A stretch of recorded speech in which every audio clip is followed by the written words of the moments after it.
En ce temps-là, Jésus arrivé dans la région de Césarée de Philippe, demandait à ses disciples, au dire des gens, qui est le Fils de l'homme?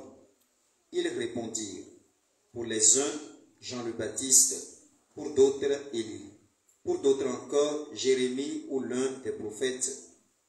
Jésus leur demanda, et vous, que dites-vous?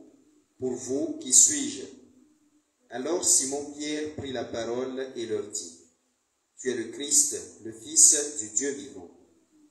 Prenant la parole à son tour, Jésus lui dit, heureux es-tu, Simon, fils de Jonas. Ce n'est pas la chair et le sang qui t'ont révélé cela, mais mon Père qui est aux cieux. Et moi, je te le déclare, tu es Pierre, et sur cette pierre je bâtirai mon église, et la puissance de la mort ne l'emportera pas sur elle. Je te donnerai les clés du royaume des cieux. Tout ce que tu auras lié sur la terre sera lié dans les cieux. Et tout ce que tu auras délié sur la terre sera délié dans les cieux. Acclamons la parole de Dieu. Louange à toi, Seigneur Jésus.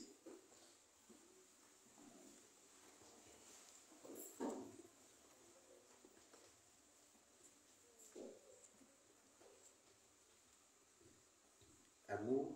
Avec Marie. Nous sommes à la clôture de notre neuvaine.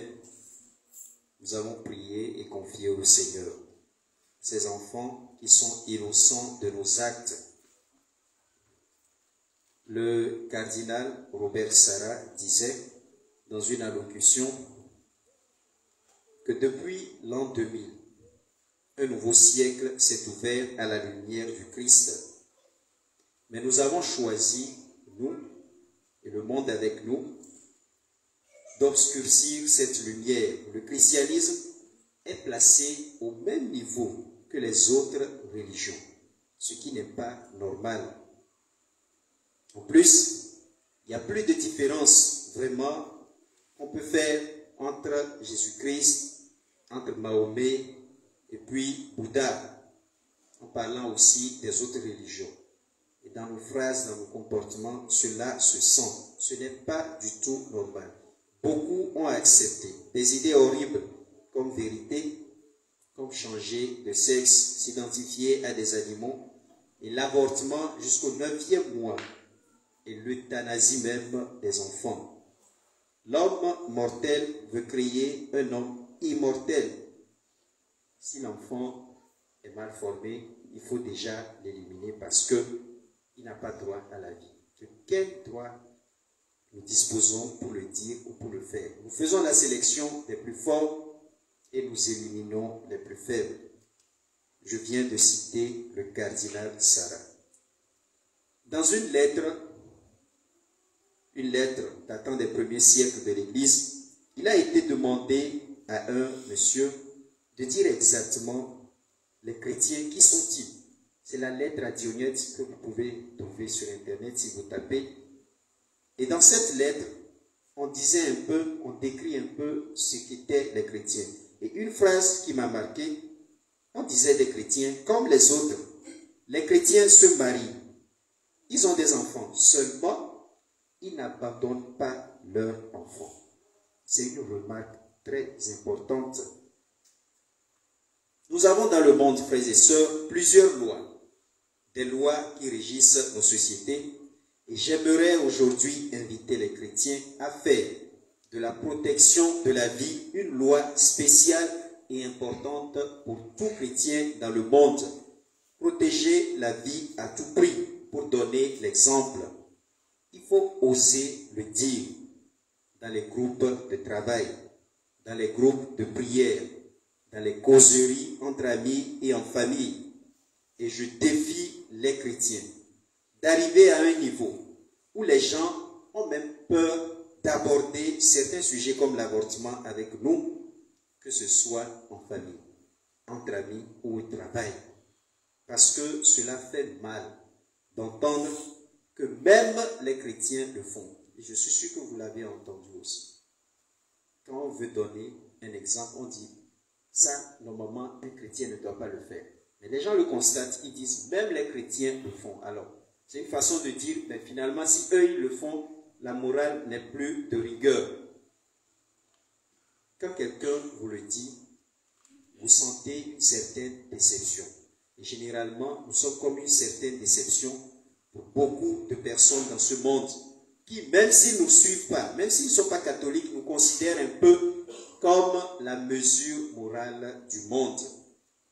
Le droit à la vie, frères et sœurs, d'une personne est certainement plus fort et plus urgent que le droit de la mère de décider ce qui doit advenir de son corps ou dans son corps. Et ce droit à la vie l'emporte donc sur le droit de la mère de décider de ce qu'elle doit faire de son corps ou dans son corps. Le fœtus ne peut être tué et nul avortement ne peut être pratiqué. Voilà la maxime qui doit sortir de tout chrétien en ce monde. Le droit à la vie de tout être humain ne doit pas dépendre des circonstances dans lesquelles il vient au monde. L'avortement, frères et sœurs, reste un choix de nature qui est à l'origine de profondes souffrances et traumatismes chez ceux qui le pratiquent. Un enfant qui n'est même pas encore né est déjà la victime des décisions de ce monde qui pense être au-dessus du maître de la vie. Parce que les raisons qu'on évoque pour le pratiquer proviennent la plupart du temps de notre imprudence, de notre négligence de vie. Que ceux qui sont dans cette situation aient l'assurance de leur pardon si leur repentir est sincère et s'ils ont suivi la procédure prévue par l'Église pour le pardon de ce péché qui est en fait en guise de réparation morale et spirituelle. Ce qui fait justement la gravité de ce péché, c'est qu'il est un péché qui défie le Seigneur Dieu, auteur de la vie, et en même temps un crime contre autrui, c'est-à-dire un crime contre l'enfant. Il est vrai que le Seigneur ou l'Église ne condamne pas ceux qui sont passés déjà par ce chemin, mais je pense qu'une procédure d'accompagnement est aussi prévue pour ces personnes, mais je pense qu'il est bien de prévenir que de guérir. Et Saint Jean-Paul II disait qu'il n'existe pas pour l'homme d'autre source d'espérance en dehors de la miséricorde de Dieu. N'abusons pas, frères et sœurs, de cette miséricorde, en évitant autant qu'on le pourra d'être complice ou acteur de ce grave acte qu'est l'avortement. Je nous invite ce soir donc à nous battre pour la vie, à enseigner le respect de la vie à nos enfants avant que les réseaux sociaux ne leur enseignent autre chose. Je nous invite aujourd'hui à utiliser tous les moyens nécessaires pour nous faire entendre sur ce sujet. Ne nous cachons pas seulement derrière l'Église et derrière ses responsables pour le dire. Nous devons, en tant que chrétiens, prendre nos engagements et le faire retentir dans nos communautés et dans nos lieux de vie. Prenons nos responsabilités de chrétiens consciencieux et trouvons d'autres moyens de lutte contre la pratique de l'avortement. Que le Seigneur nous donne la grâce d'avoir un zèle fou pour la défense de la vie naissante.